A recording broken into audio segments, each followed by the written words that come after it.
Grand Theft Parsons is a 2003 film based on the true story of country rock musician Gram Parsons, who died of an overdose in 1973. Parsons and his road manager, Phil Kaufman, made a pact in life that whoever died first would be cremated by the other in what was then the Joshua Tree National Monument, an area of desert they both loved and cherished. Plot: the death of singer Gram Parsons prompts Phil Kaufman to fulfill his promise, and a subtle black comedy unwinds, with Kaufman bribing mortuary personnel, renting a psychedelic hearse from Larry Osterberg, and trekking across the Southern California desert, pursued all the while by Parsons' ex-girlfriend with Kaufman's girlfriend and Parsons' stepfather. Cast: Johnny Knoxville as Phil Kaufman, Christina Applegate as Barbara, Michael Shannon as Larry Osterberg,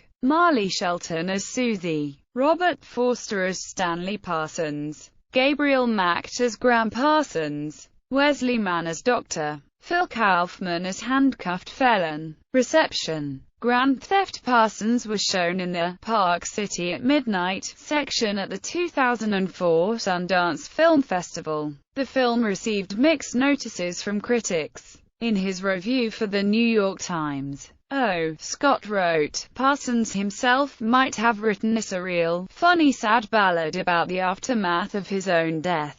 But Grand Theft Parsons is little more than a surreal anecdote, told in too much detail and without enough soul or imagination to make anything more than a footnote to a legend." Kimberly Jones, in her review for the Austin Chronicle, wrote, "Black comedy can be a beautiful thing, but Grand Theft Parsons consistently misses that mark for a more bottom-feeding, tasteless and broad, with the occasional ham-handed, soulless stab at sober reflection." In his review for the Los Angeles Times, Kevin Krusp found Johnny Knoxville surprisingly good, but felt that the script left a lot to be desired, strewn with dialogue as flat and stale as old beer and some invented characters who make the events depicted seem more silly than anarchic. However, in his review for the Sunday Times, Brian Appleyard wrote, "Grand Theft Parsons is a delight, a comic tragedy that, though it does not say much about Parsons' art, says a great deal about the context in which it emerged." Time Out London found that the film hit on a pleasing vein of deadpan stoner humor, especially in the character of a hearse-driving hippie who comes along for the ride, and could easily become a cult favorite. The Daily Mirror wrote, "It's a mark of this movie's tremendous charm that, as the flames rise towards the sky, the ending seems gloriously happy."